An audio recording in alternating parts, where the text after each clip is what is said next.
Hola, ya comenzamos. Saludos a todos los que tienen la oportunidad de visualizar esta grabación. En esta ocasión vamos a hablar sobre la verdadera historia de la jornada de las 8 horas en el Perú. Cómo el proletariado, los asalariados, el conjunto de los oprimidos y explotados peruanos, organizados de manera autónoma, a través de sindicatos, gremios, colectivos y medios de prensa, lograron irrumpir en la sociedad peruana y conquistar las 8 horas laborales. Comencemos. Como todos sabemos, la segunda revolución industrial se inició a mediados del siglo XIX. A partir de 1850 en adelante, hubo una revolución a nivel de la producción fabril.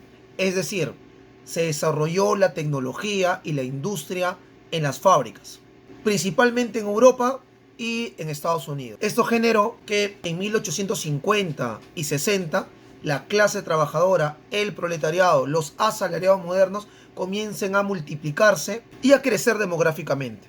Ahora bien, no había ninguna ley que los proteja, que los cuide, los ampare. Estaban a merced de los intereses de los capitalistas y empresarios, como también de los estados, que como ya sabemos son un órgano de defensa de la clase dominante. La jornada laboral para esas épocas, tanto en Europa como en Estados Unidos, era entre 14 y 16 horas, pagándole a los trabajadores una miseria, un sueldo mínimo. Ellos vivían hacinados en espacios pequeños y reducidos. Incluso muchas veces las mujeres también tenían que trabajar, e incluso también los niños. Como ya sabemos, las élites que son dueñas de los medios de producción, a través de sus estados, lo que hacen es simplemente aprovecharse de la situación de desposeído de los trabajadores para maximizar sus ganancias. Es decir, hacer que trabajen más y pagarle menos. Esto generó que los trabajadores tomen conciencia de clase, es decir, tomen conciencia de su situación social dentro del proceso productivo y entiendan de que la única manera que ellos tenían para poder conquistar derechos era organizándose y luchando de manera colectiva. Esto conllevó que el 16 de agosto de 1866 los trabajadores estadounidenses, a través del Congreso Obrero de Baltimore, de la Unión de Trabajadores, tenga como medida, como reivindicación, las 8 horas laborales. Este derecho no solamente quedó en el interés de los trabajadores de Estados Unidos, sino que también fue expandiéndose a los diferentes espacios donde la clase trabajadora era maltratada y oprimida y esclavizada, tanto por los grandes empresarios como por los estados a su servicio. La Asociación Internacional de los Trabajadores, el 3 y 8 de septiembre de ese mismo año, 1866, coloca y alza como reivindicación de los trabajadores el derecho a 8 horas laborales.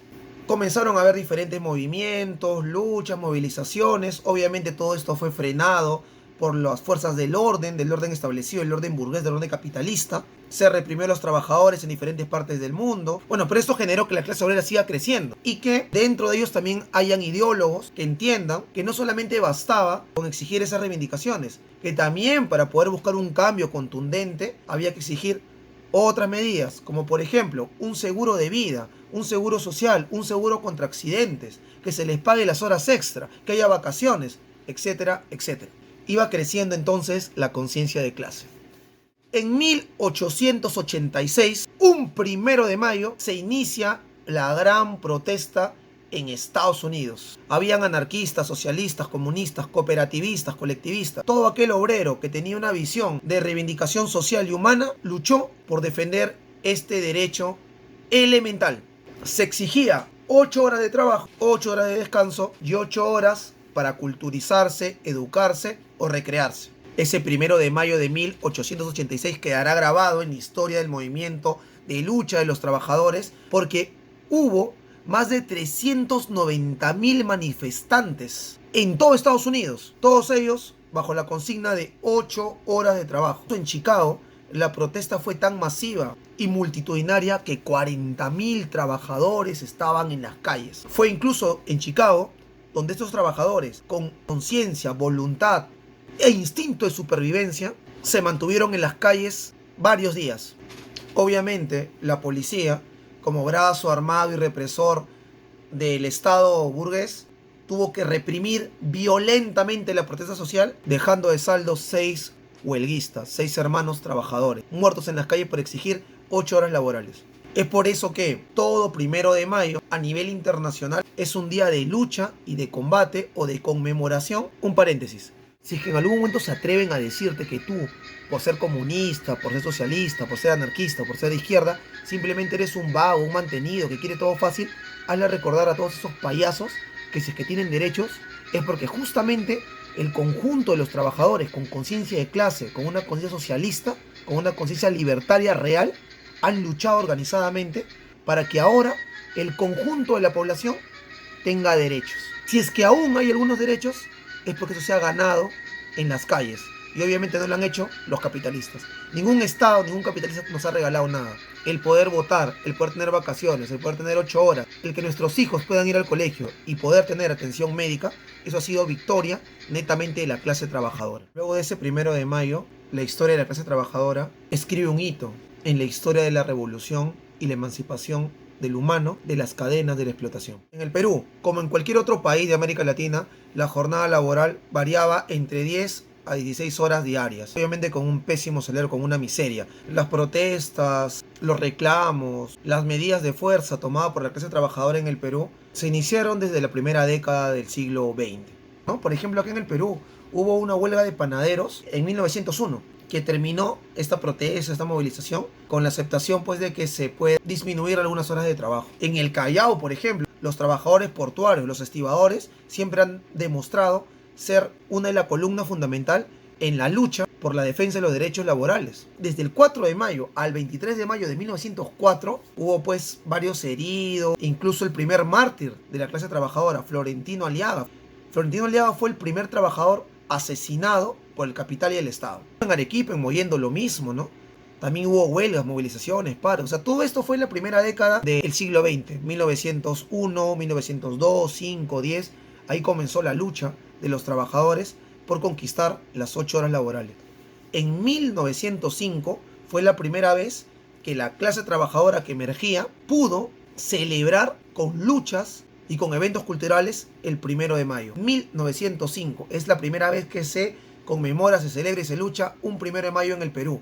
¿Qué organización fue la que llevó a cabo o dirigió esta movilización y esta lucha? La Federación de Panaderos Estrella del Perú, dirigida por Manuel Caracciolo Lévano, Leopoldo Umarchea, Francisco Cabaña y Delfín Lévano. Esta celebración, para conmemorar los mártires de la lucha proletaria, los que murieron en Chicago, los que han dado su vida a lo largo de la historia de la clase trabajadora, se hizo en el Teatro El Politeama, que estaba ubicado pues en el centro de Lima. Y es ahí donde se lanza de manera masiva la proclama de 8 horas de trabajo. Manuel González Prada da un discurso, lo pueden encontrar en la obra Páginas Libres.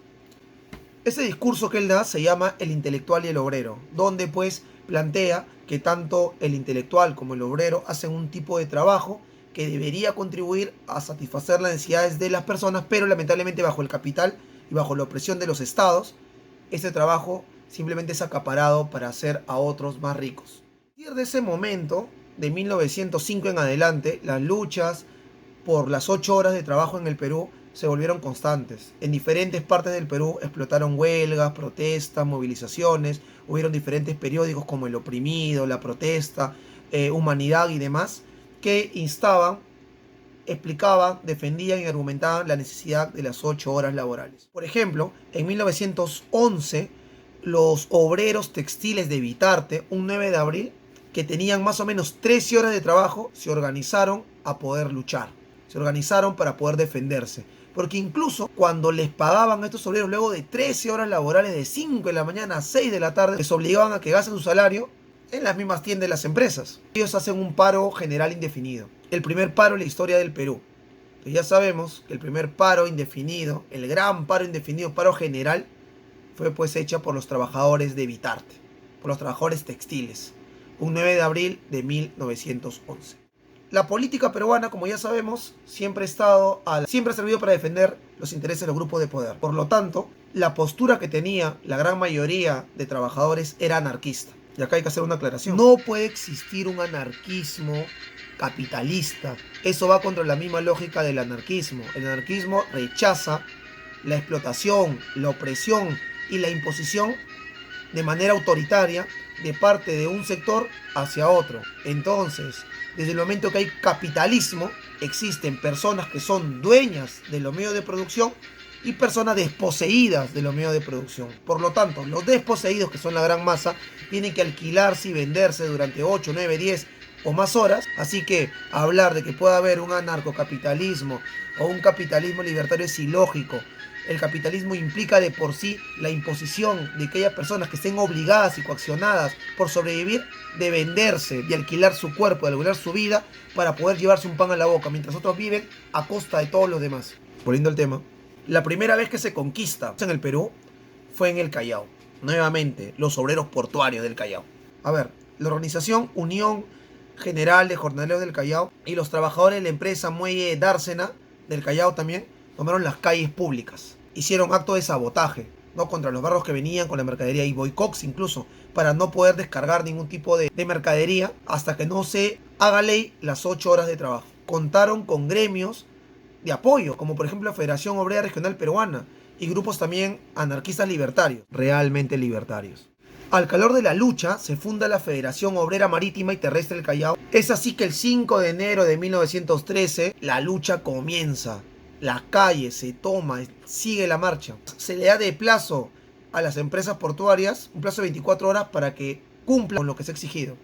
Como siempre, las empresas les llegó, no les interesó, así que ellos comenzaron a hacer efectiva la huelga generalizada en el Callao el 6 y 7 de enero. Y eso continuó el 7, el 8, el 9, los portuarios tomaron todas las calles. A estos estibadores se suman obreros metalúrgicos, molineros, soderos, grasistas, panaderos, tipógrafos. O sea, la clase trabajadora entiende que la única manera de hacerse respetar es uniéndose y trabajar de manera colectiva. El día 9, el presidente entiende que la única manera de poder combatir, porque ya hicieron todo lo posible para detener, reprimir y demás, pero no había otra manera, porque recordemos, los trabajadores son los que mueven el mundo, los que manejan los carros, los que mantienen el fluido eléctrico, la luz, el agua, el internet, son los que limpian, producen, llevan, traen, movilizan, etcétera, etcétera. Si los trabajadores paran, el mundo para. El presidente de la República llega a un acuerdo con ellos. Los trabajadores se reafirman y siguen luchando. El 10 de enero, cuando los empresarios del muelle y también los de Dársena los convocan y pactan la solución, se llega a lo siguiente: 8 horas de trabajo, el aumento del 10% en sus salarios y auxilios en caso de accidente de trabajo, entre otras reivindicaciones ganadas. Recordemos esta fecha, 10 de enero de 1913, los trabajadores portuarios del Callao van a tener esta reivindicación de manera legal, y no porque nadie se los haya regalado, sino porque lucharon dando su vida para poder conquistar estos derechos. En 1914, en Europa, ya sabemos que se inicia la Primera Guerra Mundial.